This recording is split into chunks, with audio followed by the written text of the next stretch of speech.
Boa tarde a todos e a todas. Primeiramente, gostaria de agradecer aqui à APEPREM, na pessoa do presidente, o senhor Daniel, por mais essa oportunidade de estar aqui participando como moderador da palestra, né, do nosso congresso.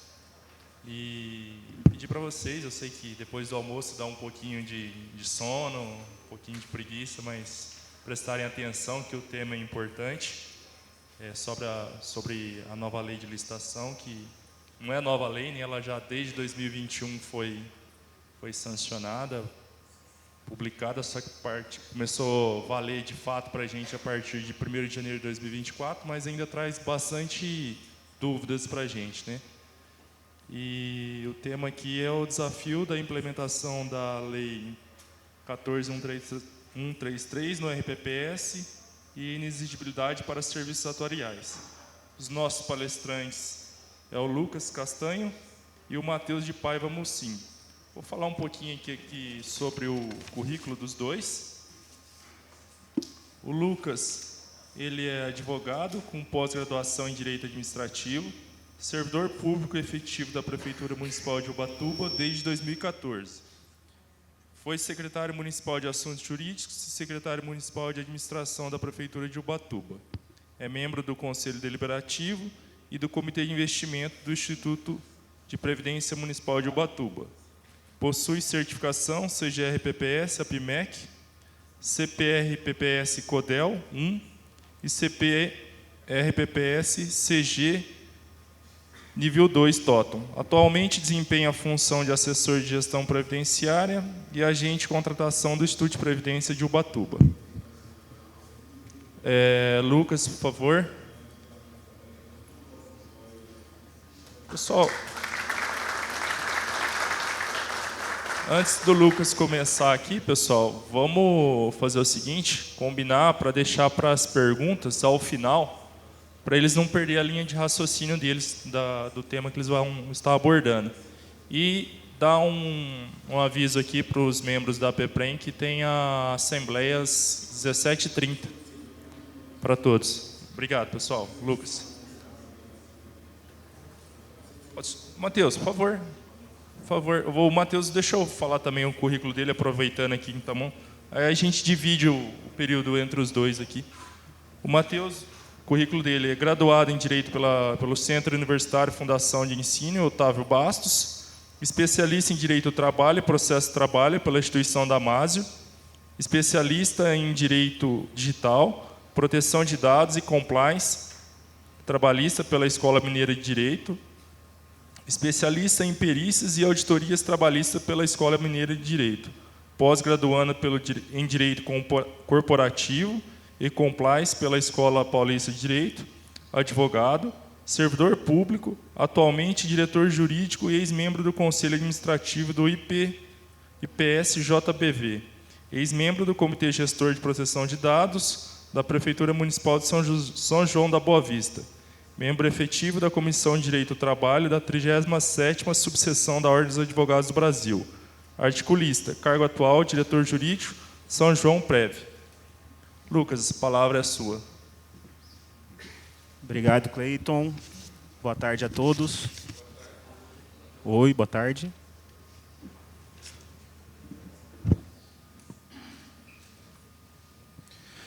Boa tarde a todos. Como o Cleiton falou, atualmente estou exercendo a função de agente de contratação do Instituto de Previdência Municipal de Ubatuba e estou junto com vocês nesse desafio de conseguir fazer compras, contratar produtos, serviços com essa dificuldade que a 14.133 ela impõe para pequenas estruturas administrativas como a maior parte de nós. Eu entendo que a 14.133 ela é uma lei muito... ela prega a transparência, o controle mútuo entre os servidores, mas ela talvez tenha uma falha. Ela tenha sido pensada para grandes estruturas administrativas. Então, a 14.133 é uma lei muito boa, talvez para a Prefeitura de São Paulo, para a Prefeitura de São José, para a Prefeitura de Taubaté, que tem uma estrutura de servidores para estar aplicando. No nosso caso, a gente tem algumas dificuldades, né, poxa, como que eu vou segregar funções com uma equipe de 5, 6 servidores? Né? E a segregação de funções ela é praticamente um princípio da lei. Né? Como eu falei, ela é uma lei de controle mútuo. Cada servidor ele acaba sendo controlado, né? Ele controla o processo ao longo do tempo.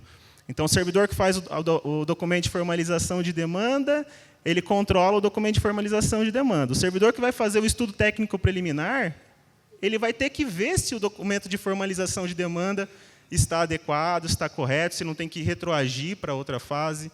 O servidor que vai fazer o termo de referência, ele tem que ver se o estudo técnico preliminar, de fato, descreveu aquela solução para aquele problema. Então, essa segregação de funções para nós é o que traz, acredito eu, a maior dificuldade. Pelo menos é a dificuldade que nós tivemos em Ubatuba. No Instituto de Previdência de Ubatuba, a gente tem uma equipe de 8 servidores. E nem sempre esses 8 servidores atuaram com licitações e contratos. Até pouco tempo atrás, a Lei 8666, com a Lei 8666, tudo que precisava fazer de contratação, você conseguia, pelo tamanho da estrutura, fazer com dispensa. Acho que na história do Instituto, a gente fez 3, 4 pregões, e o Instituto existe desde 2002. Você tinha a carta convite, que você conseguia fazer um procedimento mais rápido para contratações de serviços ou de valor maior do que o limite da dispensa. E na 14133 tem esses percalços. Então, aqui, né, é uma substituição. Talvez não é uma substituição tão boa como essa, né, do Corinthians, entrando Rodrigo Garro, Memphis Depay, Breno Bidon, mas é uma substituição complexa também. A Lei 8666, o 666, talvez, não sei se foi proposital dos legisladores quando fizeram, deu lugar a 14133, que entrou em vigor no dia da mentira.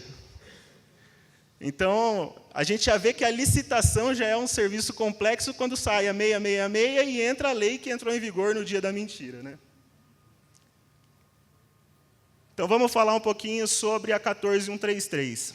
Acho que os principais pontos de atenção da 14133 seria a contratação integrada, que eu vejo como uma solução para muitos de nós, muitas autarquias, fundações pequenas como nós, para conseguir fazer isso junto com o seu órgão, com a prefeitura, com o seu ente. Então, você sabe que você vai ter uma demanda de produtos de escritório, por exemplo.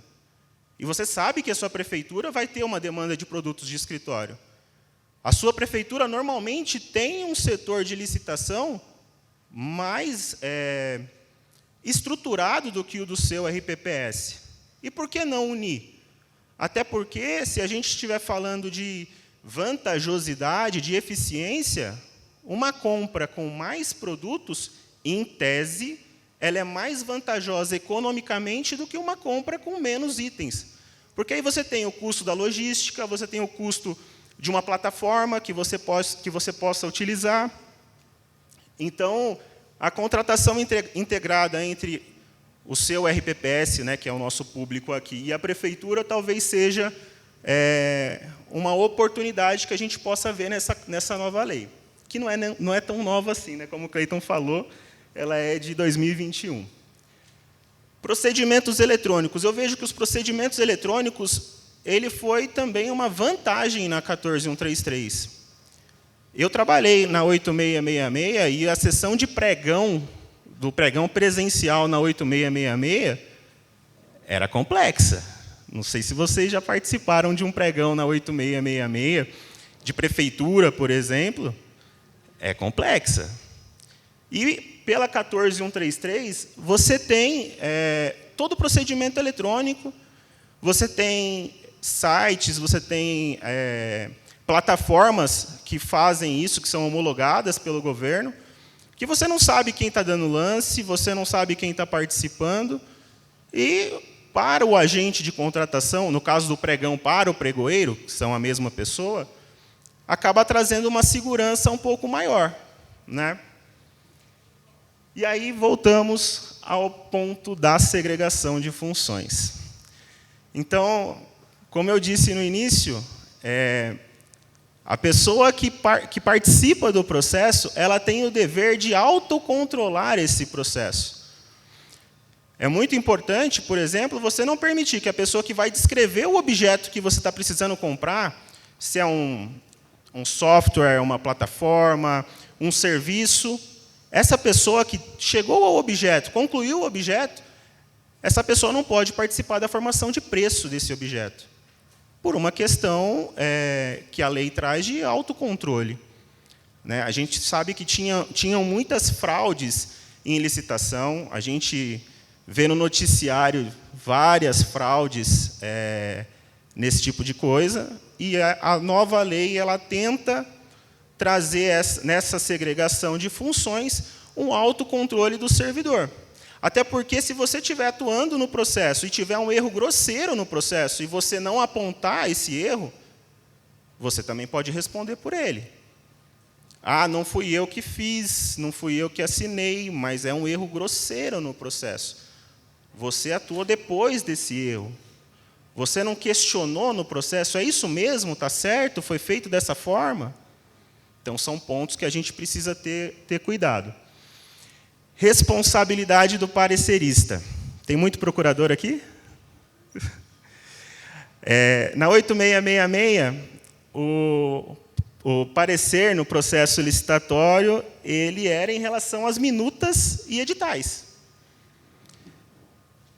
Quem aqui já não viu os pareceres meramente opinativos em relação a minutas e editais?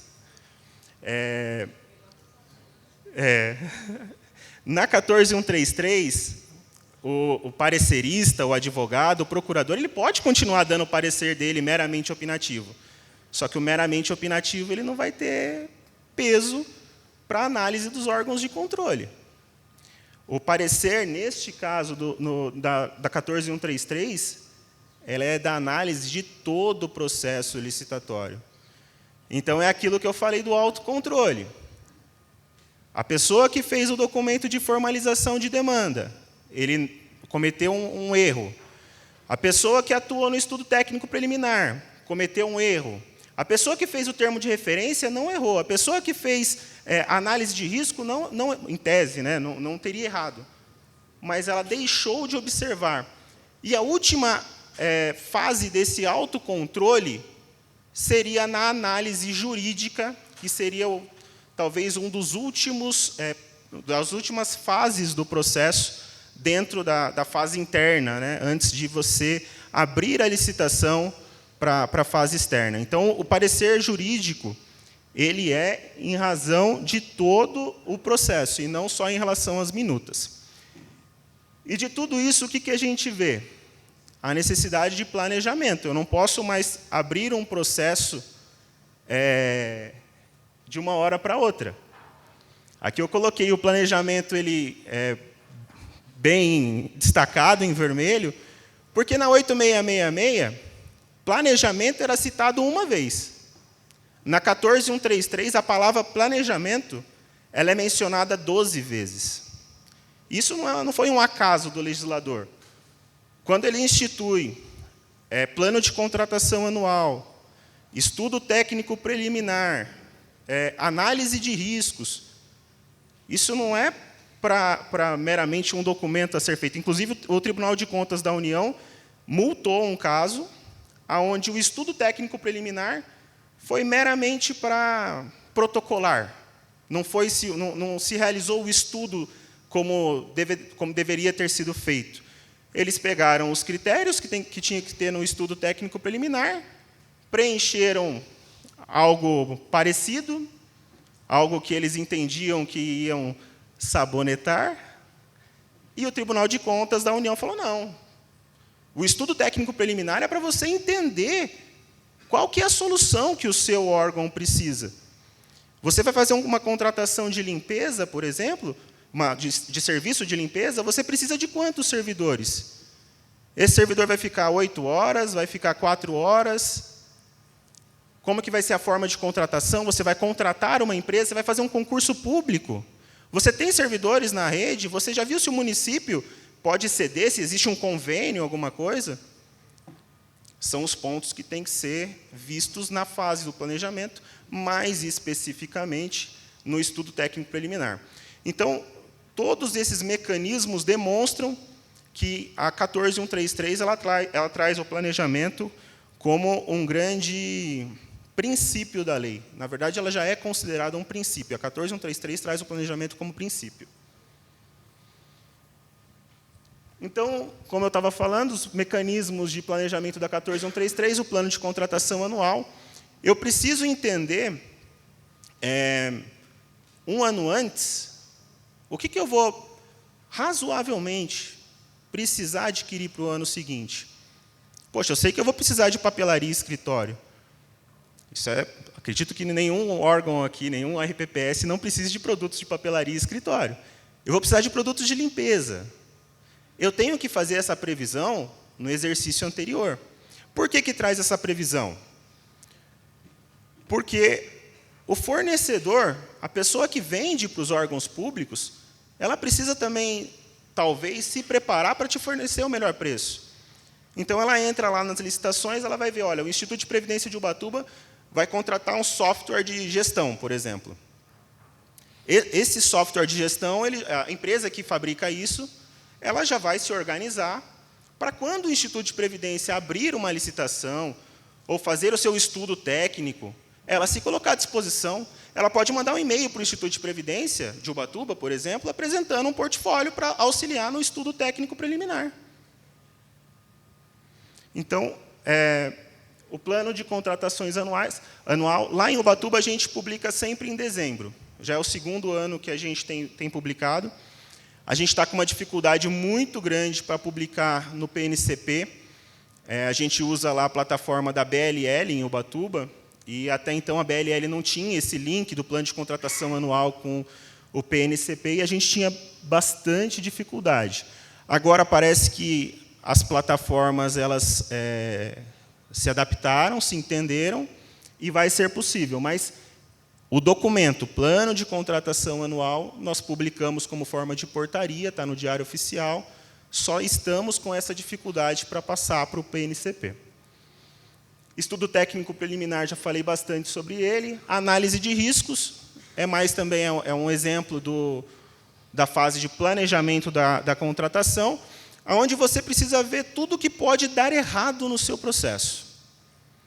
Poxa, sei lá, eu posso superestimar um item, subestimar esse item, eu posso ter um erro na minha estimativa de preço. Errando na estimativa de preço, a gente pode estar comprando um produto superfaturado. Comprando um produto superfaturado, eu posso estar causando dano ao erário. Causando dano ao erário, eu posso ter um Uber Black na minha porta. Então, são pontos que precisam ser analisados. E a análise de riscos, né, a matriz de riscos, ela acaba te dando a possibilidade de você presumir todos esses problemas que vão acontecer ao longo da licitação. Então, as modalidades de licitação na 14133 são as 5, né, pregão eletrônico, concorrência, leilão, concurso, diálogo competitivo. Nossa realidade, Instituto de Previdência, RPPS, pregão eletrônico. A menos que você vai fazer uma obra no seu órgão. Aí você vai fazer uma concorrência eletrônica. Um pouquinho de água para mim, por favor. Aí você vai fazer uma concorrência que seria para obra. Leilão, você recebeu algum imóvel do seu município, você pode fazer o leilão. Concurso, você vai fazer algum concurso, como bem dito, né? Obrigado.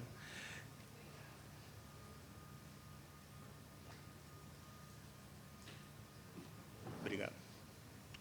Então, concurso, muitas fundações de cultura, eles acabam utilizando para fazer premiações, para fazer editais, enfim. E o diálogo competitivo, que seria quando, em resumo, tá? De forma bem sucinta, seria quando o Instituto precisa de algum serviço ou de algum produto, ele ainda não sabe o que é, e ele vai abrir conversa para os fornecedores ajudarem ele a definir o que ele vai precisar. Para nós aqui, não tem como a gente falar de tudo da 14133. Então, a gente vai falar do que mais se aplica à nossa realidade, que seria o pregão eletrônico e as dispensas eletrônicas. Então, pregão eletrônico, fase interna. Você tem o documento de formalização de demanda, que é, olha, eu tenho um problema.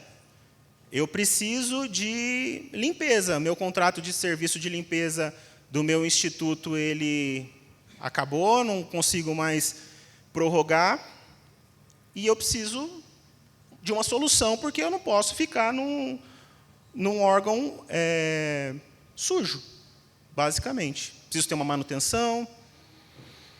E aí você coloca isso no seu documento de formalização de demanda. Esse documento de formalização de demanda, ele, em tese, deveria ser feito no ano anterior para ser publicado no plano de contratação anual. Eu sei que isso é muito difícil, viu, gente? Falo assim por experiência própria. É muito difícil, com o volume de trabalho que nós temos, com o tamanho de equipe que nós temos, conseguir fazer um documento de formalização de demanda no ano anterior, para eu publicar no meu plano de contratação anual, para eu fazer o estudo. É muito difícil.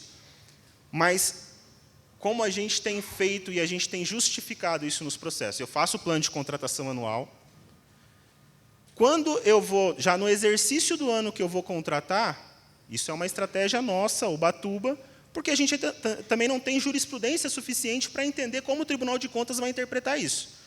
Então, a gente vai lá, publica o nosso plano de contratação anual. Nosso contrato de serviço de limpeza está vencendo, eu faço minimamente ali uma estimativa de quanto vai custar esse serviço no exercício seguinte. E, quando vira o exercício, eu faço o meu documento de formalização de demanda. E aí eu faço o meu documento de formalização de demanda, remeto à presidente do Instituto, ela precisa autorizar eu fazer o planejamento dessa contratação. Ela autorizou, eu passo para um outro departamento para fazer o estudo técnico preliminar. E aí é como eu falei, o que seria mais vantajoso para o Instituto? Seria eu contratar uma empresa terceirizada, eu fazer um concurso público. Se eu for contratar a empresa terceirizada, vai ser com os produtos de limpeza, vai ser sem o produto de limpeza. Vai ser mais vantajoso eu fazer tudo junto, tudo englobado? Ou eu vou contratar uma empresa para me fornecer a mão de obra, uma empresa para me fornecer os insumos? Isso eu só vou definir no meu estudo técnico preliminar. Cada caso é um caso. Finalizei. Concluí o meu estudo técnico preliminar. Vou para a elaboração do meu descritivo do meu objeto. Bom, eu entendi que concurso público eu precisaria minimamente de dois servidores para estar atuando na limpeza do meu órgão, por exemplo. E, se eu for fazer a contratação de uma empresa, eu contrato a empresa pode acabar repondo se tiver algum problema, e supre minha necessidade, seria mais vantajoso. Descrevo tudo que a empresa precisa ter, todo o serviço que vai ser executado no meu termo de referência. E perceba, foi uma pessoa que fez o documento de formalização de demanda. Foi uma pessoa que fez o estudo técnico preliminar. Em tese, seria uma outra pessoa que faria o termo de referência. Por que eu falo em tese? Porque eu sou de RPPS. A nossa equipe do Instituto, nós somos em 8. É muito difícil isso acontecer. Você tem servidor de férias, sem servidor de licença, é muito difícil isso acontecer. Mas, todas as vezes eu acabo tendo, vamos supor, que uma pessoa que fez o ETP precisa fazer o termo de referência, eu justifico no meu processo. Eu falo, olha, a minha equipe na data de hoje é de tantas pessoas, eu não tenho servidor suficiente para atuar no processo. Qual que é o cuidado que eu tenho? É com a estimativa de preço. A pessoa que faz a estimativa de preço tem que ser o único ato desta pessoa no processo. Ela não pode participar na elaboração de edital, ela não pode ser o agente de contratação, Ela não pode ser a pessoa que vai fazer a formalização de demanda, porque a estimativa de preço é aquilo que eu falei. Se eu concluir que o meu produto, o meu serviço, está com um preço acima do real valor de mercado, e se eu efetivar essa licitação comprando esse item acima do valor de mercado, guardadas as devidas proporções, eu posso ter problemas sérios. Eu posso estar causando dano ao meu órgão. Eu posso ser responsabilizado por isso. Então, concluí a estimativa de preço, mando para a contabilidade vai ver se eu tenho saldo orçamentário. Se a despesa já estava prevista no meu plano de contratação anual, em tese, automaticamente estaria prevista no meu orçamento do ano anterior, para o ano vigente. Então, eu tenho que ter orçamento. Tenho a disponibilidade orçamentária, vou fazer a matriz de risco. No serviço de limpeza, quais são os principais problemas que podem acontecer no processo e ao longo do serviço? Poxa, por tudo que a gente vê, problemas na fiscalização. Eu contratar uma empresa que não atenda ao descritivo, ou que não tenha os requisitos de habilitação necessária, ou que já na execução do serviço a empresa deixe de pagar o servidor, deixe de pagar um direito para esse servidor que ele contratou para prestar serviço. Isso tudo eu vou colocar na minha matriz de risco. E vou colocar sugestões. Então, se eu sei que o serviço de limpeza ele é um serviço que tem esses riscos na sua execução, eu vou colocar como critérios de habilitação, vou sugerir que os critérios de habilitação da empresa, a empresa tenha atestados de capacidade técnica suficiente, eu vou sugerir que ela tenha a questão do seguro, a gente pode pedir para a empresa fazer um seguro ou fazer um depósito de 5% do valor do contrato. São esses pontos que eu vou ver na minha matriz de risco. Beleza, fiz a matriz de risco, concluí isso, vou fazer a elaboração das minutas. Perceba, seria uma outra pessoa fazer a elaboração das minutas. Para a nossa realidade, não tem como. Então, eu estou agente de contratação no Instituto. Eu não participo dessas outras fases. Falando da nossa realidade, Instituto de Previdência de Ubatuba. Eu não participo dessas outras fases. O que eu faço?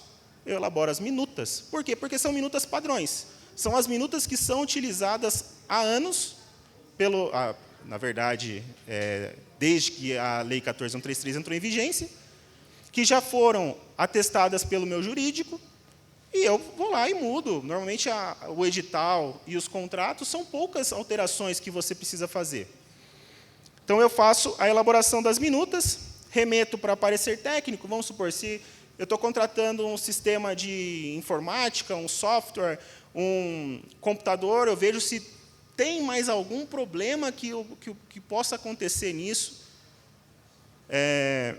Passei dos pareceres técnicos, parecer jurídico de toda a fase interna.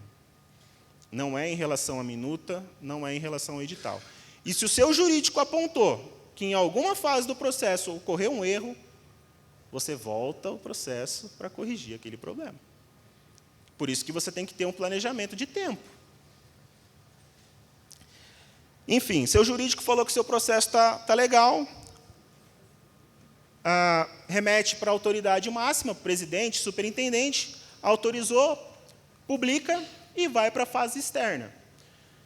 Então, fase externa, você pode ter o cadastro na plataforma, entendendo que você vai fazer um pregão eletrônico, porque existe alguns municípios até 20 mil habitantes que têm a possibilidade de ainda fazer os procedimentos físicos, o que eu não recomendo.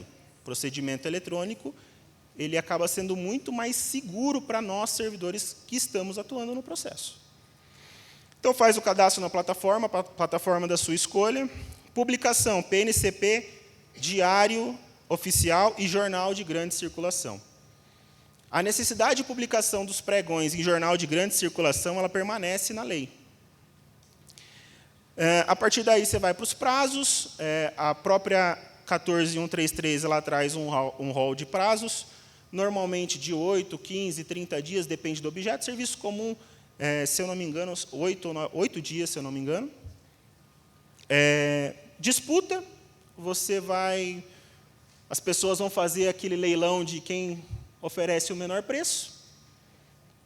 Leilão é modo de dizer, né? A disputa entre os fornecedores, por favor. Identificou quem que é o fornecedor, quem que é o licitante que está te oferecendo o menor preço. Você não sabe quem é essa empresa. Você não sabe de onde essa empresa é.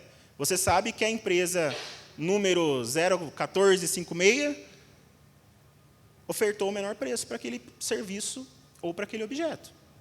Só nessa fase você vai saber quem que é a empresa. Quem que é a empresa que está com aquele código. E aí você vai ver se aquela empresa cumpre os requisitos de habilitação que você colocou no seu edital. Então, ela tem atestado de capacidade técnica, ela tem situação contábil, econômica favorável, ela está legal perante os órgãos de controle, Tribunal de Contas. Se tiver tudo certo, habilita. Mas eu tenho a empresa que ficou em segundo lugar, que entende que a empresa que está em primeiro lugar não apresentou os atestados de capacidade técnica. Tudo bem, é direito dela. Ela vai entrar com recurso, são 3 dias de recurso, 3 dias para contrarrazões e 3 dias para o julgamento. Se eu, depois de analisar as razões de recurso, as contrarrazões, entender que não há problema, adjudico o objeto e vou para a homologação. A homologação é da autoridade máxima do meu órgão. Finalizei o meu procedimento, o meu pregão eletrônico. Dispensa de licitação. Dispensa de licitação, ela é exceção. Ela tem um procedimento muito parecido com o procedimento do pregão. Qual que é a vantagem? O tempo. Para a dispensa, eu só preciso deixar ela publicada 3 dias.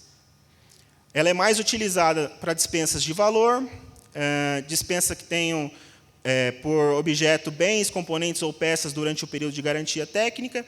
Tem um rol no artigo 75, com várias hipóteses de aplicação da dispensa eletrônica. Mas, para a nossa realidade, eu trouxe esses daqui.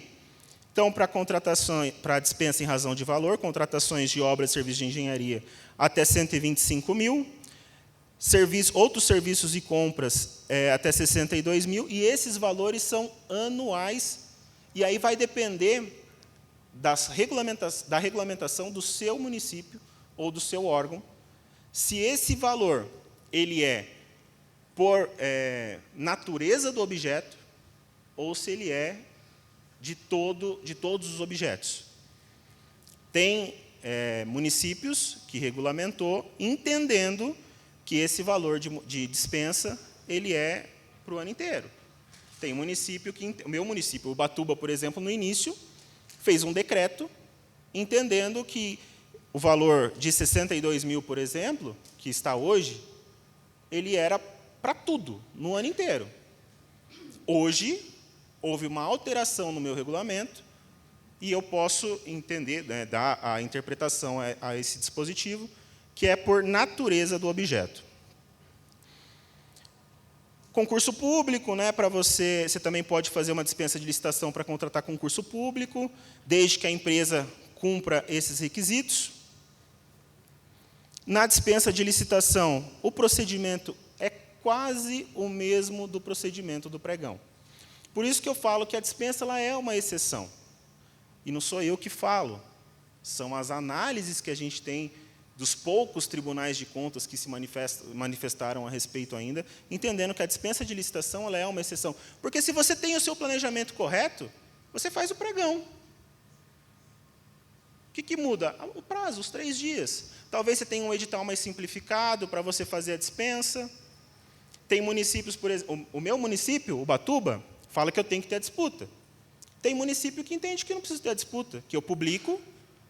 O município de, sei lá, do Rio de Janeiro, vai comprar papel sulfite. Ele começa a receber propostas do papel sulfite num e-mail, a proposta mais vantajosa ele vai lá e compra.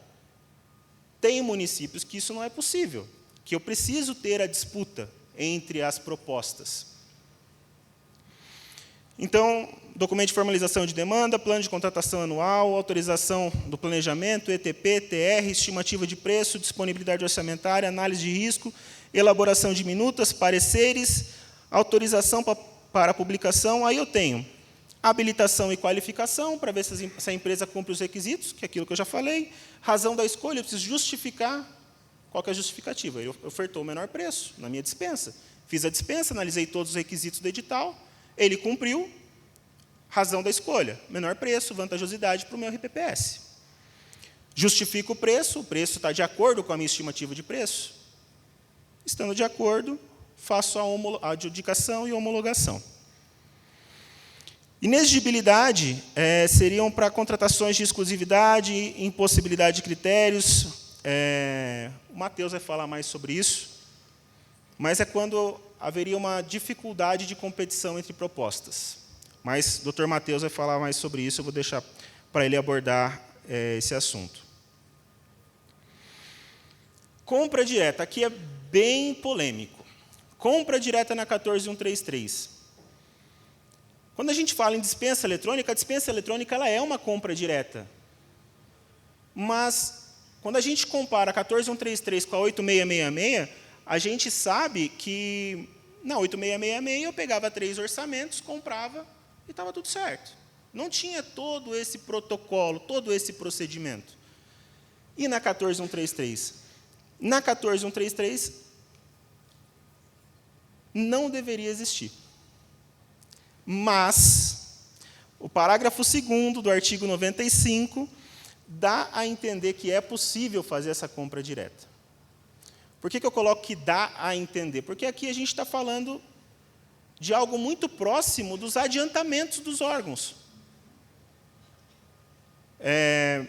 Quando a gente fala de compra direta 3 orçamentos, a lei ela coloca: é nulo e de nenhum efeito o contrato verbal com a administração, salvo o de pequenas compras ou de prestação de serviços de pronto pagamento, assim entendidos aqueles de valor não superior a, aí eu já atualizei, a 12.545.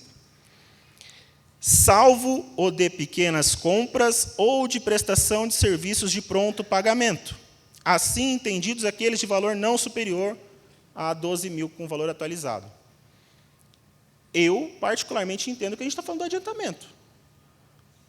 Queimou uma lâmpada no meu instituto. Pô, a lâmpada que fica em cima do computador da recepção. Eu vou fazer uma dispensa eletrônica, publicar 3 dias, fazer todo aquele procedimento para eu comprar uma lâmpada?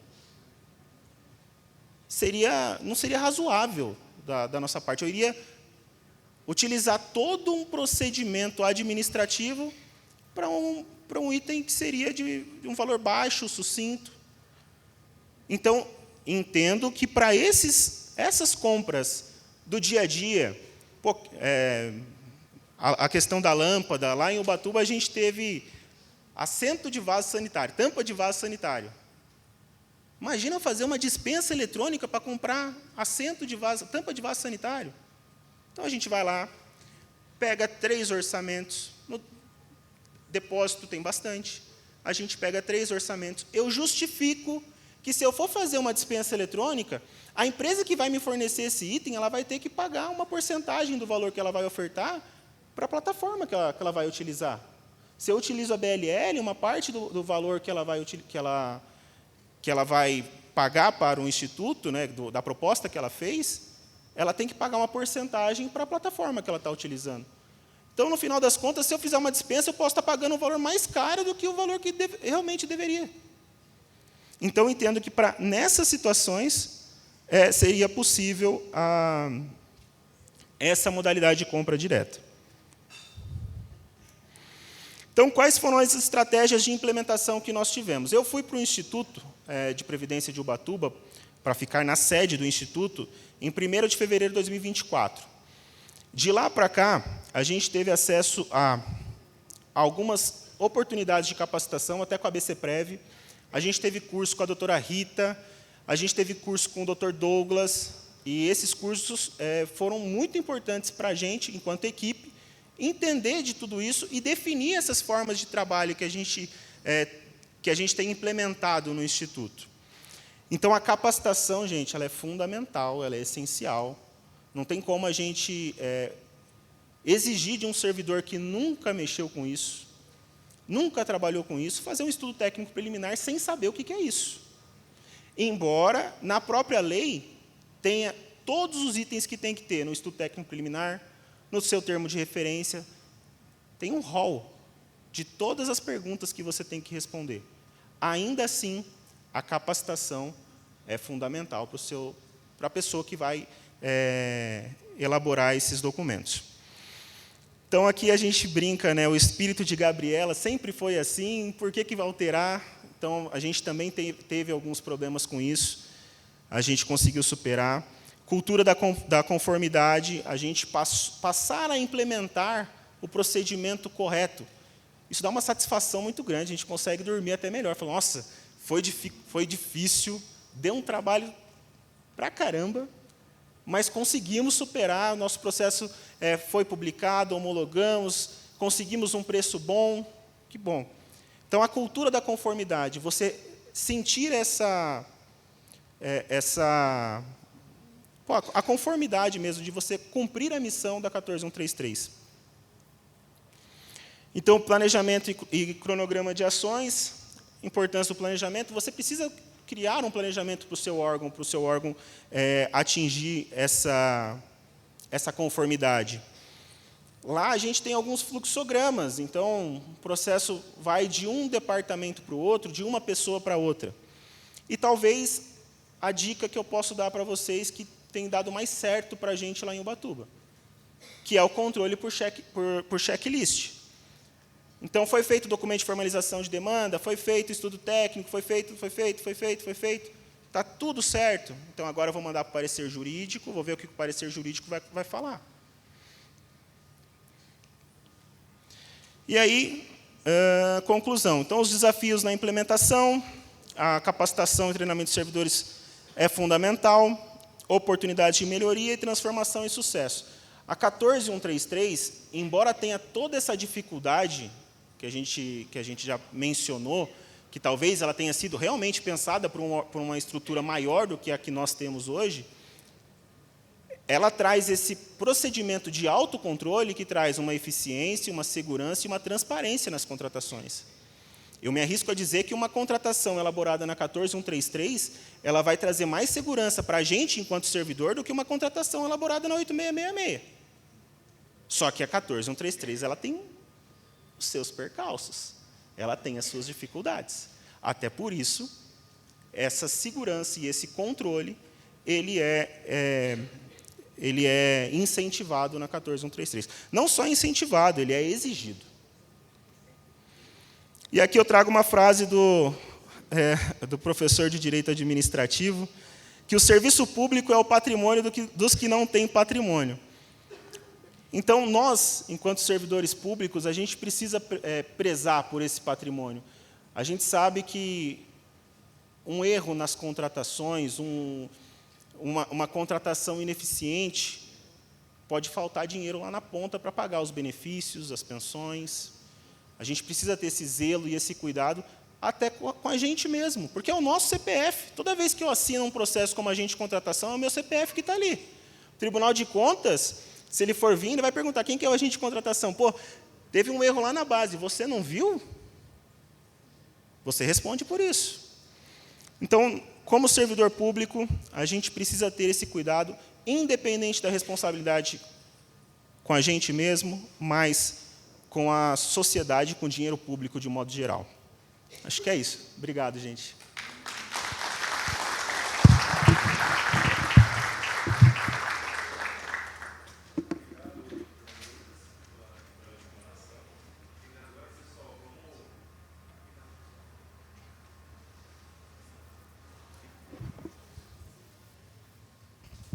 Obrigado, Dr. Lucas, pela bela explanação.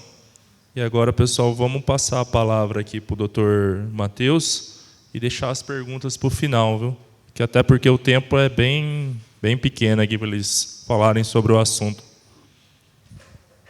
Obrigado.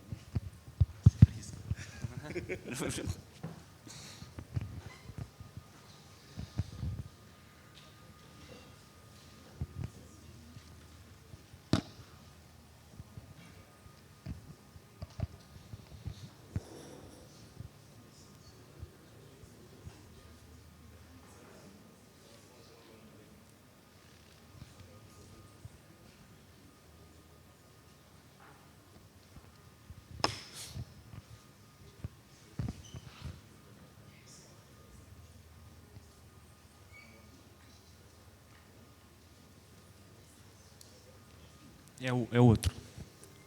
É aquele da área de trabalho. Isso. Boa tarde, pessoal. Tudo bem? Hoje vocês estão tendo o privilégio aqui nesse auditório de ter dois assuntos diferentes na mesma palestra e no mesmo tempo, né? De 1h30. Primeiro, o Dr. Lucas trouxe uma explanação sobre a 14133, as dificuldades que a gente tem na implantação de fato nos RPPS, que são órgãos pequenos, né? O Instituto de São João da Boa Vista não é muito diferente de Ubatuba, né? A gente tem poucos servidores também.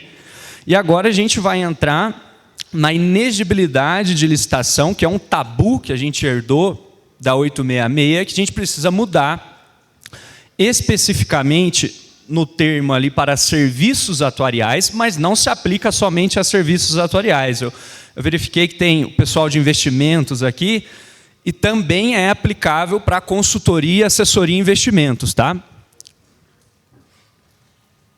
Aqui o currículo já foi passado. Então, vou trazer algumas considerações iniciais antes de adentrar no tema. A primeira delas é que o objetivo da palestra, da exposição, é entregar para vocês, que são gestores de RPPS, um panorama geral do que seria a inexigibilidade de licitação pela 14133, né? Sobretudo para a contratação de serviços atuariais, mas também aí se aplica para consultoria de investimentos, o segmento artístico e etc. Mas acredito que para o RPPS o foco é em serviços atuariais e de investimentos. Então, a ideia aqui é trazer para vocês um respaldo para que vocês tenham a capacidade de compreender o conceito, a doutrina e também alguns julgados de órgãos de fiscalização externa sobre esse tema, que eu acredito que é o que gerou bastante medo para o pessoal lá que utilizava a 866 na parte de inexigibilidade, tá? Também preciso deixar bastante claro que a ideia aqui, pela veia acadêmica, é proporcionar reflexões sobre a inexigibilidade de licitação. Eu quero entregar para você que é gestor de RPPS, para você ter conhecimento que existe essa alternativa para você fazer a contratação de serviços atuariais pela INEX, né, que a gente fala inexigibilidade. Ou seja, aqui, até por prudência, deve ter gestores de outros estados do Brasil, eu não vou te recomendar diretamente, te incentivar, falar, você vai ter que fazer por inexigibilidade, até por questão de prudência, uma resistência, certa resistência de alguns tribunais ainda sobre a questão, mas é uma reflexão pela veia acadêmica, né, para que no seu RPPS, lá no seu caso concreto, você consiga analisar essa situação, verificar o que você tem disponível, ponderar os riscos e aí verificar qual o melhor caminho lá para o seu RPPS, a inexigibilidade ou melhor técnica e preço, enfim. Então, aqui não é uma recomendação direta, mas sim reflexões.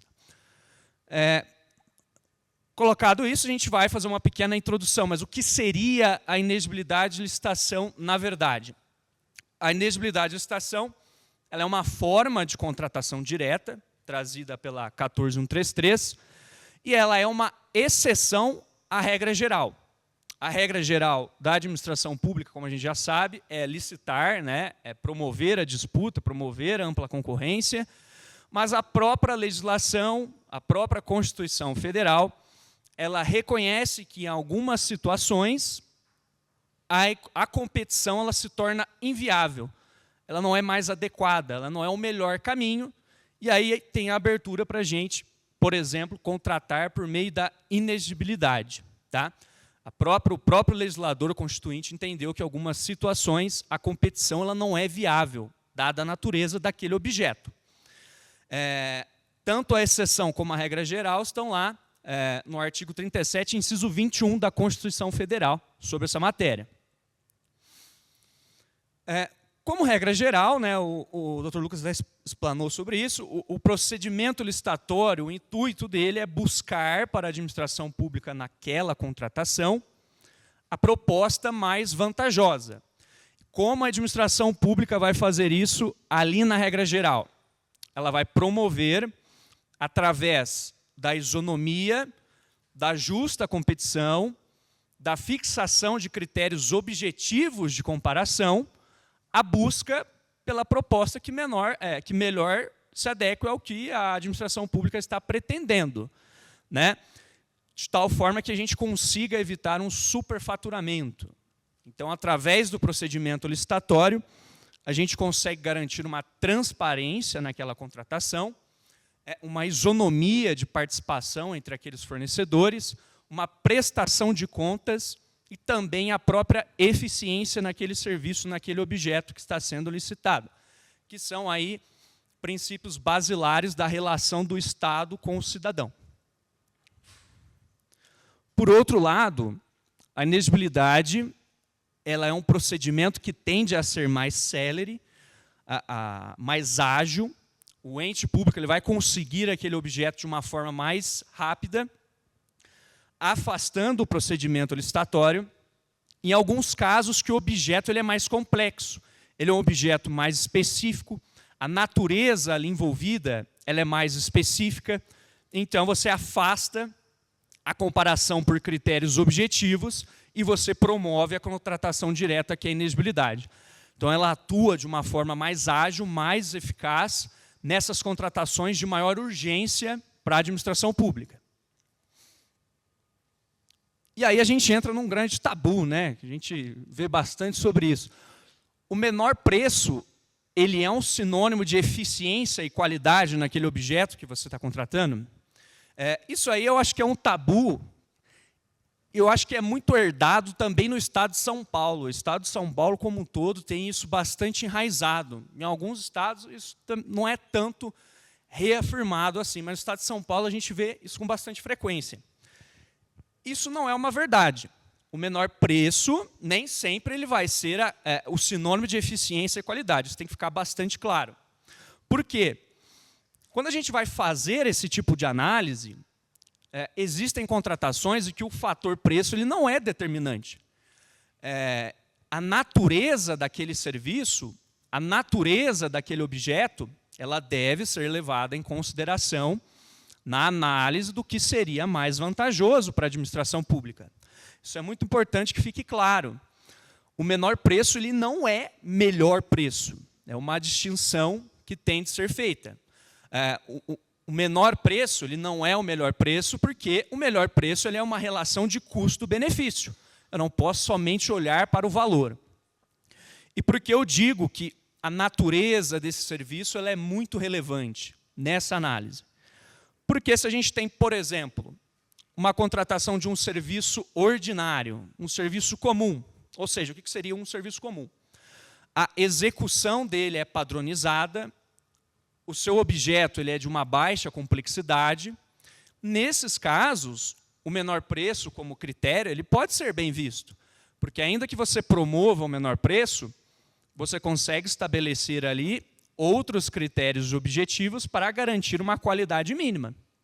Então, serviços comuns, ordinários, essas aquisições, o menor preço, o critério ele é legal, ok, pode ser bem visto.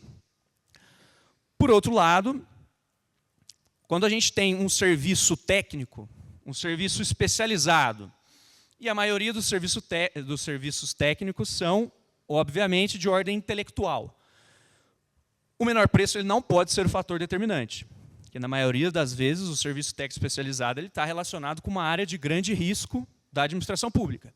Ou seja, essa contratação ela exige cautela, essa contratação ela exige cuidado. Então, o menor preço ele não pode, nesse caso, ser analisado como fator determinante isolado. Serviços de consultorias, pareceres, projetos, existem outros critérios estruturantes que você deve levar em consideração para a escolha daquele fornecedor. Um deles, como eu já havia retratado, é a própria complexidade do objeto. Geralmente, o serviço técnico especializado ele tem uma relação com uma área mais sensível da administração pública, como a própria área atuarial, a área de investimentos. Então, é uma área mais sensível, o interesse público nessa parte, nesse tocante, ele é maior, ele é mais gritante. Então, a qualidade daquele prestador de serviços, daquele fornecedor que você vai contratar, você tem que levar em consideração não só o preço, você precisa levar em consideração critérios estruturantes.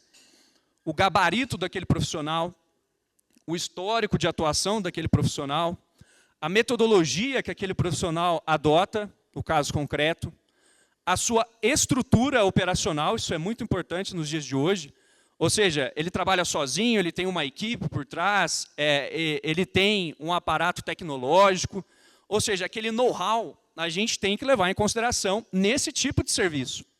Porque caso contrário, caso você pegue um serviço técnico especializado e foque na proposta mais barata, com certeza você vai ter uma execução que, em dada medida, vai apresentar alguma deficiência.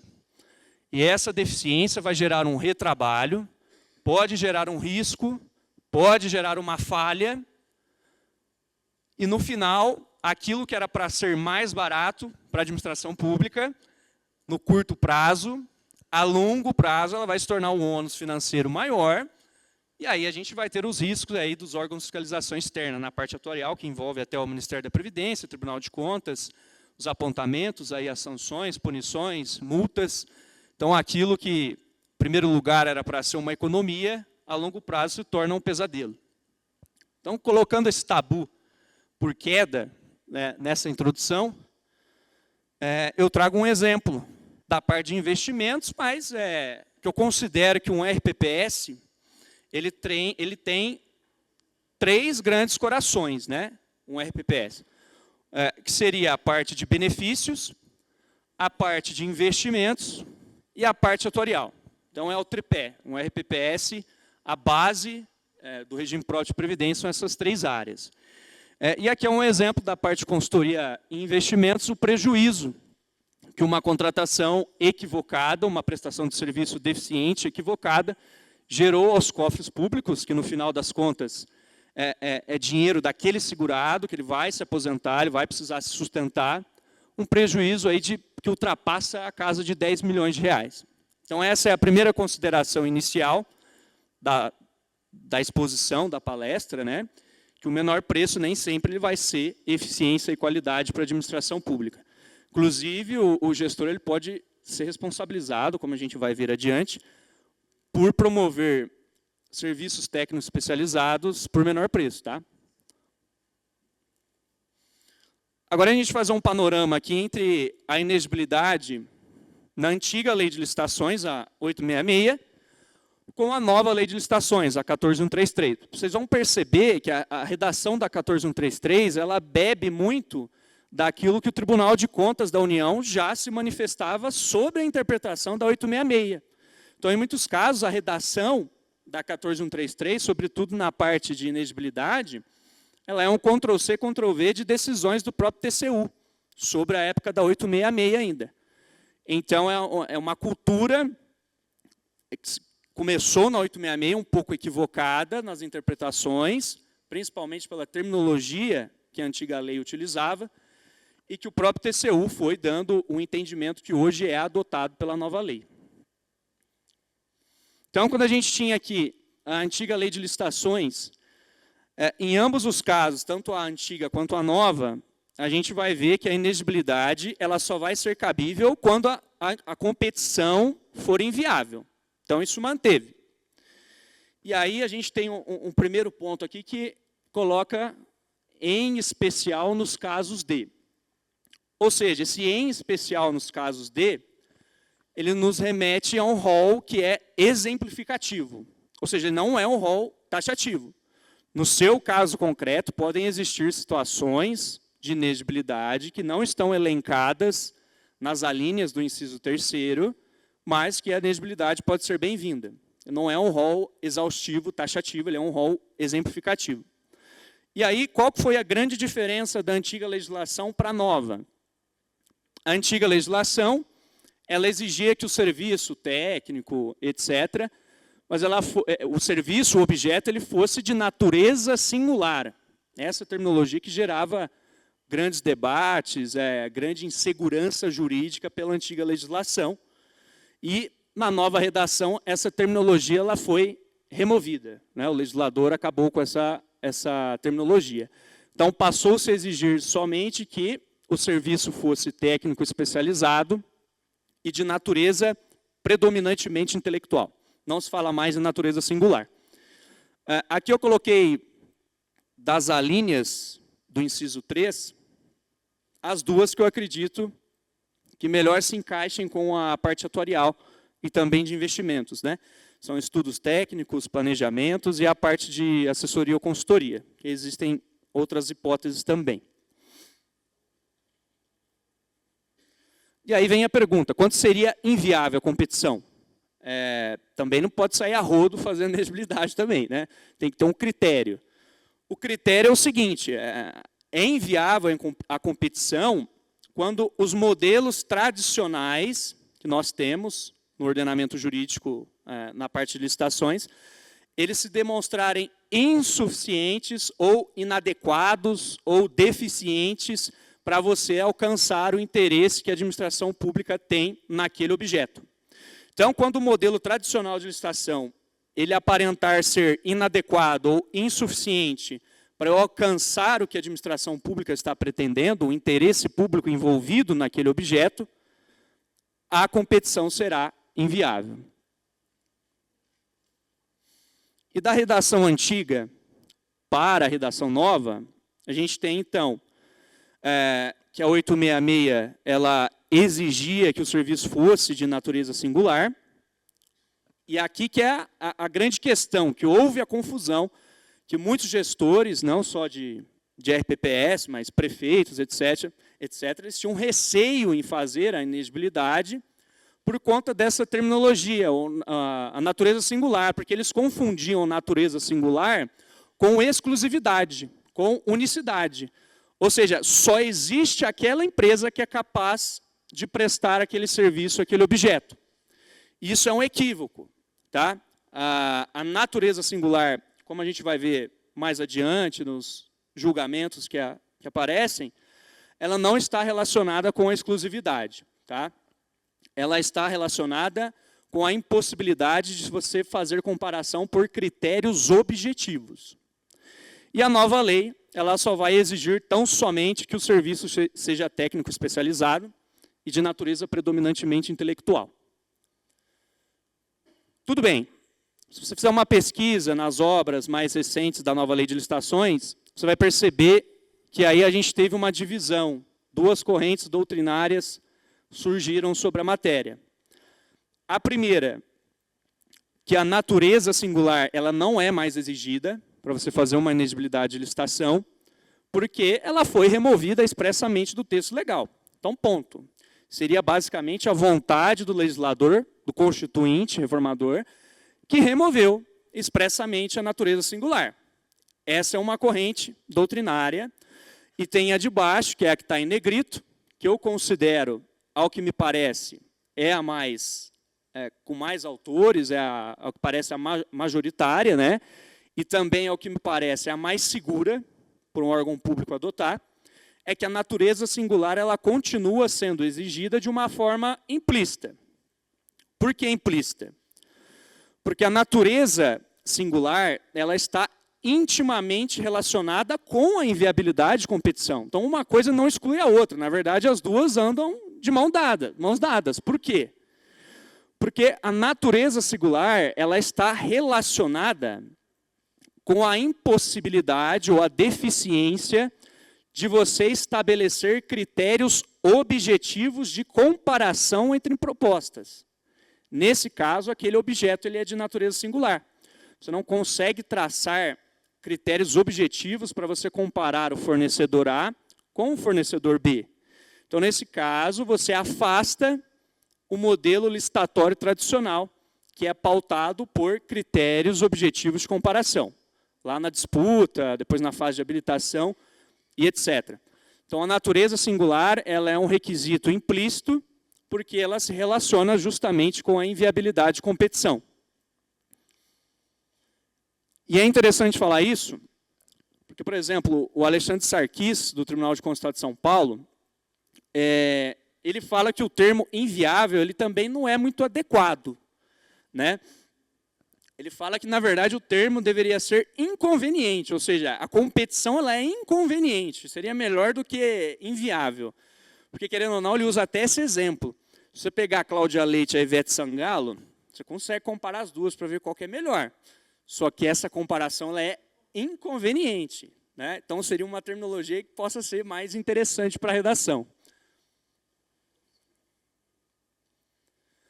Bom, aqui eu trouxe alguns julgados do TCU sobre a matéria. São julgados que, à época, faziam a interpretação da 866, só que o raciocínio, a cultura, a sistemática, ela foi trazida para 14133. Então, a gente tem lá o conceito de singularidade, ele não é relacionado com a ideia de unicidade ou exclusividade. Eu posso ter vários fornecedores, várias empresas habilitadas a prestar aquele objeto. Não precisa ser uma empresa única, exclusiva. E aí ele coloca para a gente que a natureza singular ela decorre, na verdade, da impossibilidade de se fixar os critérios objetivos de comparação, né, entre uma proposta e outra. Outro aqui, esse já é da doutrina, né? Não é um julgado, mas é sobre a 14133, é sobre os atributos subjetivos do serviço técnico. Por quê? O serviço técnico especializado, na maioria das vezes, por exemplo, um serviço atuarial, ele é um serviço que ele tem um elemento subjetivo naquele serviço. E esse atributo subjetivo, ele é justamente o que impossibilita você fazer uma comparação de um atuário com outro. Então, são caráteres, metodologias, a própria criatividade, a genialidade, a forma como aquele atuário analisa aquela massa, em certa medida, é subjetiva. Um atuário pode ter uma visão diferente de outro sobre a mesma base de dados. E justamente por esse atributo subjetivo da atividade atuarial, é que você afasta a competição por meio de critérios objetivos, né? Essa competição ela seria desigual, injusta, inviável. Isso aqui já é uma decisão do STF sobre a matéria, ainda sobre a 866, mas o raciocínio é o mesmo que foi recepcionado pela 14133. Porque além do elemento subjetivo que existe no serviço técnico especializado, a gente tem também um outro elemento subjetivo que também é muito relevante na escolha daquele fornecedor, que é confiança da administração pública naquele prestador de serviços. A gente vai ver mais adiante em outro julgado que o serviço técnico especializado, ele geralmente está relacionado com áreas mais sensíveis da administração pública. A própria área atuarial, né, que é um dos corações do RPPS, vai fazer a projeção matemática do que precisa ter em caixa para cumprir aquelas obrigações, é uma área em que o interesse público ele é gritante. Então, o ente, o administrador, o prefeito, o gestor, ele tem que ter um cuidado na escolha daquele profissional. Ele tem que confiar naquele profissional. Então, esse grau de confiança, que é outro elemento subjetivo, ele também está presente na inexigibilidade de licitação. É um grau de fidúcia da própria administração pública em um fornecedor que, dentre vários outros fornecedores, porque nós não estamos falando de exclusividade, acredita que aquele é o que melhor vai atender o interesse público, em uma área mais sensível, em uma área mais gritante da administração pública. Aqui é uma súmula do TCU, da época, né, falando também que esse grau de subjetividade, tanto da natureza do serviço, quanto do grau de confiança da administração pública, são impossibilitados de fazer a comparação por critérios objetivos de qualificação. Então, aí você afastaria o procedimento licitatório tradicional, ordinário. E aqui é um julgado do Tribunal de Contas da União, que trata daquilo que eu falei. O serviço técnico especializado, ele tem relação com áreas sensíveis, com áreas que têm maior relevância do interesse público. Então, aquele profissional que vai ser escolhido, ele tem que ser de confiança do ente público também. Ele tem que ser bem qualificado, ele tem que ser diferente, ele tem que atender aquele objeto que a administração pública pretende de uma forma eficaz. E essa forma eficaz tem que ser com certeza. A gente não pode ter dúvida sobre isso. Bom, feitas essas considerações, a gente tem isso tanto na antiga lei quanto a nova, a exigência da notória especialização, né? E aí, o que seria notória especialização? A redação anterior e é outra terminologia que trazia bastante medo para os gestores em utilizar a INEX, que era o termo indiscutivelmente o mais adequado. Ou seja, aquele profissional teria que ser indiscutivelmente o mais adequado para aquele objeto. E hoje em dia, essa redação ela foi alterada, já se alinhando com os entendimentos do TCU, e hoje é o serviço que é reconhecidamente adequado. Mas que diferença faz isso? A diferença é que o termo reconhecidamente, primeiro, o termo reconhecidamente já vai assumir que existem vários profissionais que podem fazer aquele objeto. Afasta de novo aquela ideia equivocada de exclusividade e unicidade. Então, reconhecidamente adequado, ou seja, eu tenho mais de um profissional prestando aquele serviço. Coloca também o termo reconhecidamente um certo grau de relatividade. Por quê? Vamos tomar um exemplo aqui do segmento artístico. Se eu tenho um artista que eu vou contratar por inexigibilidade no meu município, ele pode ser o reconhecidamente adequado no âmbito municipal. Mas, às vezes, ele não é reconhecido no âmbito estadual ou nacional. Então, aí já tem essa parte meio que é relativa nesse critério. O que se afasta a redação anterior. Porque o indiscutivelmente adequado já trazia a ideia de unicidade e aquela certeza absoluta que gerava aquele medo nos gestores. Não, eu vou contratar um que para mim, é um indiscutivelmente mais adequado, mas para o Tribunal de Contas, não sei, vamos ver, vou pagar para ver. Então, geralmente, o gestor ele ficava recuado com essa redação antiga, né? E o que vai ser a diferença? O seu procedimento de inexigibilidade de licitação lá na prática, o seu processo, ele vai trazer vários documentos que vai demonstrar que aquela empresa, dentre várias outras do mercado que prestam o mesmo objeto, ela é a que melhor vai atender o interesse da administração pública, pelo elemento subjetivo da confiança do gestor naquele prestador de serviço. Essa é a diferença. Então, a notória especialização ela não tem relação alguma com exclusividade de mercado. Isso não tem nada a ver, isso já caiu por terra há bastante tempo. Mas ela só evidencia o elemento subjetivo daquele serviço, né? Mas tudo bem. Como que eu vou fazer na prática? Como é que eu vou comprovar no meu processo a notória especialização? A 14133 ela traz alguns documentos, mas aqui tem documentos a mais que eu, por exemplo, utilizei lá no nosso processo de inexigibilidade de licitação para serviços atuariais lá em São João da Boa Vista, né? Alguns exemplos: certificados e diplomas, né? Graduação, especialização, cursos de aperfeiçoamento, mestrado, doutorado, títulos de honrarias, atestados de capacidade técnica em serviços similares em outros entes públicos, contratos com outros órgãos públicos de objetos semelhantes, né, obviamente, publicações técnicas e científicas, isso é muito interessante, esses livros aí que vocês recebem da PEPREM, isso é interessante, porque vai para aquele profissional que está escrevendo nesses livros, é um reconhecimento acadêmico científico, que é utilizado na notória especialização. Então, artigos, capítulos em livros, livros publicados, palestras e cursos ministrados também entram para o rol de notória especialização. Aqui é um adendo, né? É muito interessante o LATS. O LATS ele é um currículo, mas ele é um currículo acadêmico. Então, se aquele profissional ele tem um LATS, vai te ajudar bastante a comprovar essa notória especialização, que lá vai contar toda a vida acadêmica dele. Projetos ou trabalhos de destaque, né? Em algum outro município. E a equipe técnica é muito interessante, tanto o aparato tecnológico, quanto a estrutura daquela empresa. Ela tem ali um setor de compliance, como é que funciona? Ela tem mais, o servidor, é o prestador de serviço sozinho, ou ele tem uma equipe por trás. Então, tudo isso é levado em consideração na notória especialização. E, muito importante, tudo isso tem que estar dentro do seu processo, tá? Vai pegar todos aqueles PDFs lá que o profissional vai te encaminhar, vai jogar tudo lá no processo. O meu processo de contratação por inexigibilidade que a gente fez da parte atuarial, a parte de notória especialização teve em torno de 200 páginas dentro do processo. Então, não dá para questionar que é notoriamente especializado.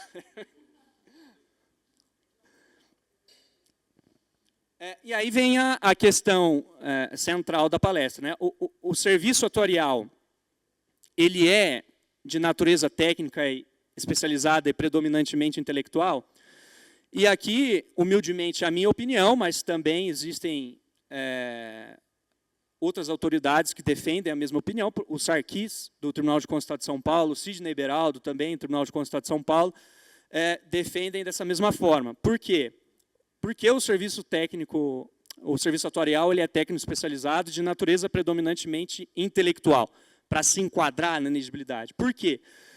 Se você pegar uma mesma base de dados lá do seu RPPS, você entregar na mão de 2 atuários, você pode notar que 90% vai dar um valor diferente de um para outro. Isso é uma experiência que a gente viveu lá em São João da Boa Vista. A gente teve 2 atuários analisando uma mesma base de dados, e os valores são diferentes. Por quê? A gente tem um envolvimento, um traço, embora a gente fale que a parte atuarial envolve cálculo aritmético, aquelas fórmulas todas, mas existe dentro da parte atuarial um traço que é subjetivo. E é justamente esse traço subjetivo que impossibilita a comparação de maneira objetiva, que é aquela forma tradicional da nova lei do pregão, né, da licitação, etc. Então, em que pese a primeira fase do cálculo atuarial, ela seja assim, mais regrada, seguindo lá as orientações do Ministério da Previdência, mais padronizada, a segunda etapa, que é a parte das análises e projeções, ela tem sim um traço que é subjetivo. Ela guarda muito uma relação com a metodologia que aquele atuário traz, com a bagagem que aquele atuário traz, com a criatividade daquele atuário.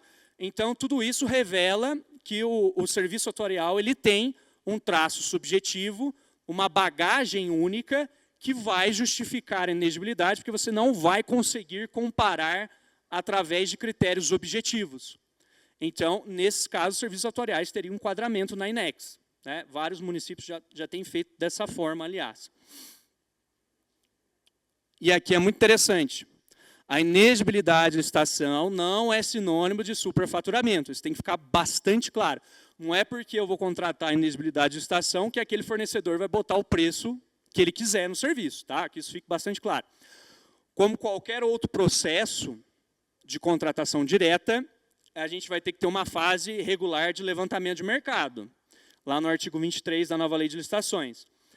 Eu vou ter que pesquisar lá, elencar a modalidade que eu vou adotar, né? Vou verificar se eu vou fazer pesquisa direta 3 orçamentos, se eu vou buscar contratações em menos de um ano que tenham o mesmo objeto. Alguma forma eu tenho que fazer esse levantamento de mercado e aquele fornecedor ele tem que respeitar esse valor estimado. Além desse artigo 23, eu recomendo fortemente que vocês sigam essa orientação normativa da Advocacia Geral da União. Ela é de 2009, mas eu enxergo que ela é bem-vinda nos dias de hoje. Porque, além desse levantamento de mercado que você vai fazer, é interessante que aquele profissional que você vai contratar, ele te demonstre, através de contratos que ele tem com outros RPPS, notas de empenho, que o valor que ele está cobrando de você é igual ou abaixo daquilo que ele cobra de outros órgãos públicos. Então, isso é muito interessante você encartar no seu processo, além do levantamento de mercado também. Aqui a gente vai trazer alguns julgados sobre a inegibilidade. Você vai perceber que algum deles tem relação com a 866, né, a antiga lei de licitações, mas que a cultura, o raciocínio é o mesmo na 14133. É aquilo que eu disse. A 14133, ela basicamente copiou e colou algumas decisões do TCU sobre a matéria no corpo da lei. Né? Então, por que eu estou trazendo alguma jurisprudência? Aqui eu trago alerta. Em que pese a legislação nova, a 14133, ela seja bastante clara, você pode fazer a inegibilidade de licitação nesses casos, é normal que uma transição legislativa apresente uma certa cultura de resistência. Uma mudança de mentalidade, ela pode sofrer resistência por alguns tribunais, de órgãos de fiscalização externa, né? Isso vai variar de estado para estado. A legislação ela é bastante nova, então a gente não tem tanta jurisprudência dessa matéria em específico. Então, por isso, a importância de você fundamentar o processo de uma maneira robusta. Notória especialização de uma forma robusta, levantamento de mercado, essa comparação de valores cobrados de outros órgãos públicos pela empresa que você pretende eleger. Então, é muito interessante ter isso documentado. Primeiro é do TCU, lá de 2013, apresentando lá aquele raciocínio que a gente já debruçou, que o conceito de singularidade não tem relação com a ideia de exclusividade, mas sim sobre uma situação diferenciada, né, mais específica, abstrata, que o interesse público exige maior segurança naquela contratação. Agora eu vou trazer duas do Estado de São Paulo, que eu acredito que a maioria dos RPPs aqui sejam do Estado de São Paulo. Aqui é do 2021, em tese bastante recente, né, para fins de direito, o conselheiro Antônio Roque Stadini. Isso é muito interessante, porque a modalidade é muito daquilo que a gente falou sobre serviço comum e serviço técnico especializado, a diferença. A modalidade licitatória pregão, ela é restrita à aquisição de bens e serviços comuns, não sendo adequada à contratação de serviços técnicos profissionais especializados. Falha reforçada pela escolha do critério menor preço, incompatível com a aferição de qualidade técnica do serviço pretendido. Tudo bem, eu não quero fazer inexigibilidade, mas pelo menos faça técnica e preço. Não faça menor preço. Não cometa esse erro. Se pegar outro julgamento aqui do Sidney Beraldo, lá do Tribunal de Contas do Estado de São Paulo, inadequação da modalidade eleita. O critério de julgamento pelo menor preço, ele não é compatível com serviços de cunho eminentemente intelectual. Nesse caso, houve um vício insanável, ou seja, escolher o pregão, o menor preço, para um serviço técnico especializado, o Tribunal de Contas entendeu como um vício insanável e anulou aquele edital. Anulou aquela contratação, no caso, né? Agora que eu vou passar bem rapidamente essa questão do processo de inelegibilidade na prática, porque tem muita relação com o que o Dr. Lucas já falou naqueles fluxogramas, né? Como qualquer outro processo de contratação direta, a inelegibilidade ela tem que ser instruída com aqueles documentos mínimos do artigo 72.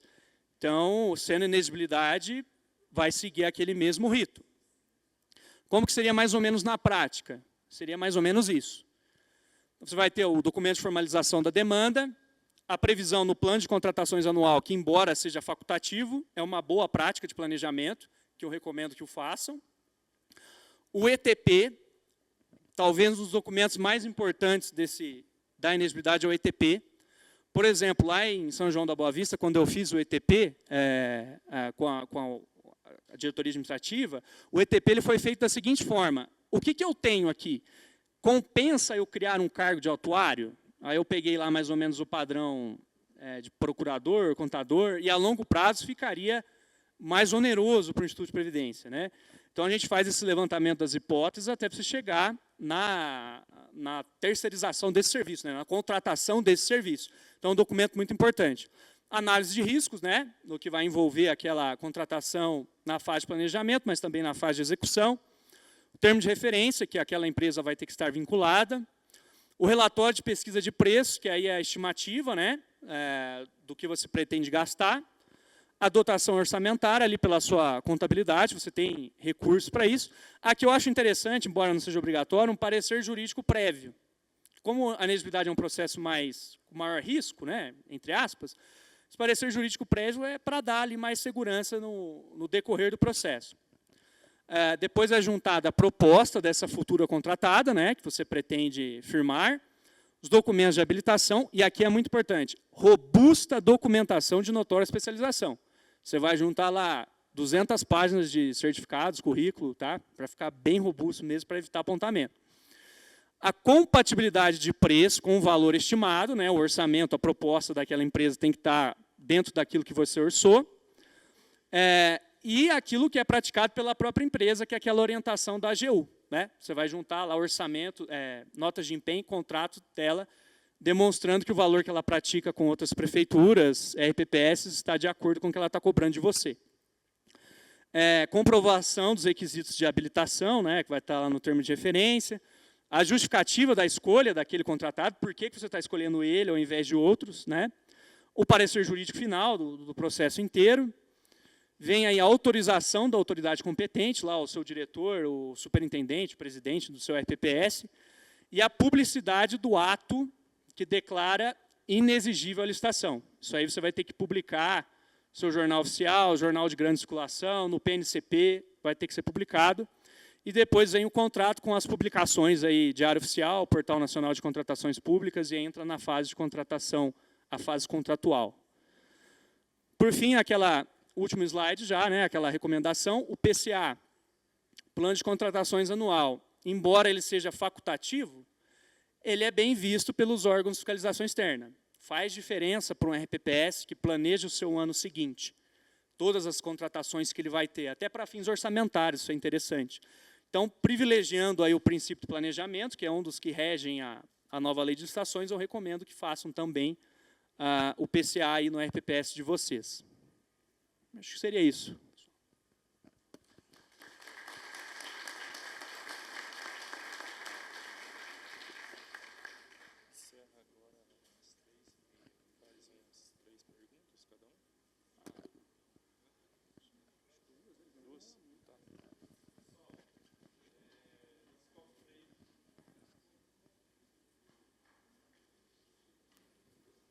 Pessoal, vamos fazer a oportunidade de fazer umas 3 perguntas aí, que nosso coffee break iniciaria agora às 15h30.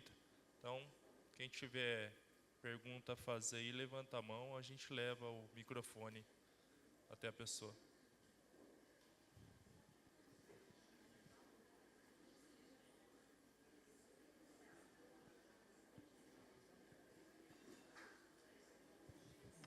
Boa tarde, tudo bem? Meu nome é Daniele. Primeiro, dar os parabéns aos dois pela exposição. Há quem não goste, mas eu gosto da 14133. Planejamento é tudo. Só fazer uma colocação, o senhor falou sobre o artigo 95, parágrafo 2º, e já tem alguns tribunais de contas se manifestando, do Paraná e o da Bahia já se manifestaram, na verdade até deixando claro que a contratação, né, pelo regime de adiantamento, passa a ser obrigatório quando o valor não alcançar o limite para esse ano, que é de R$12.000 e alguma coisa. Então, já tem 2 tribunais aí que a gente pode se basear quando o valor ou do serviço ou do objeto não ultrapassar esse valor. Tá? Que bom. Na sexta-feira eu procurei no Tribunal de São Paulo e não tinha achado nada a respeito. Eu vi algumas coisas como dispensa de licitação eletrônica, mas do 95, parágrafo 2º, eu não tinha encontrado nada. Mas que bom, fica aí para todo mundo. Mais alguém?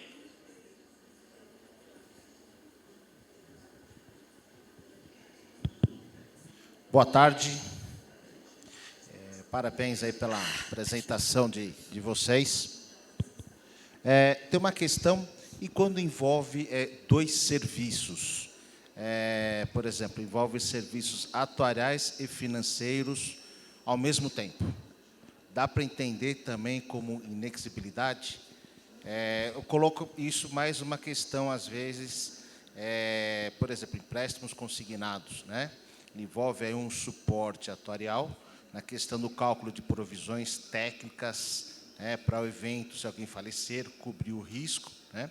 E envolve também um suporte financeiro, até definição de taxa de juros futura, aí que o regime próprio irá adotar. Então, você tem especialização financeira e atuarial.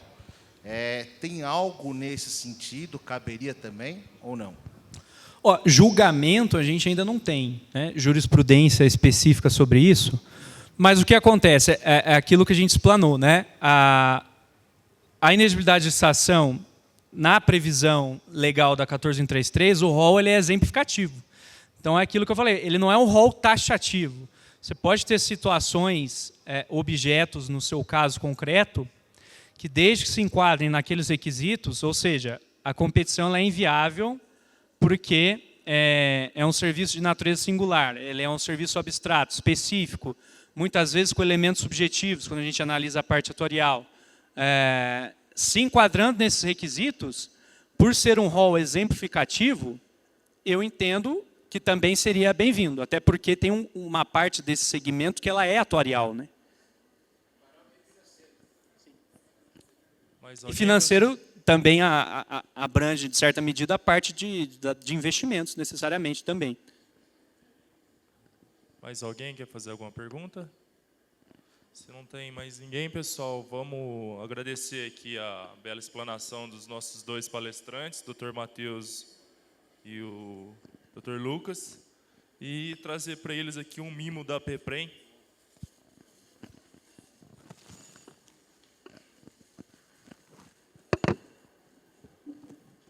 Obrigado, Dr. Matheus.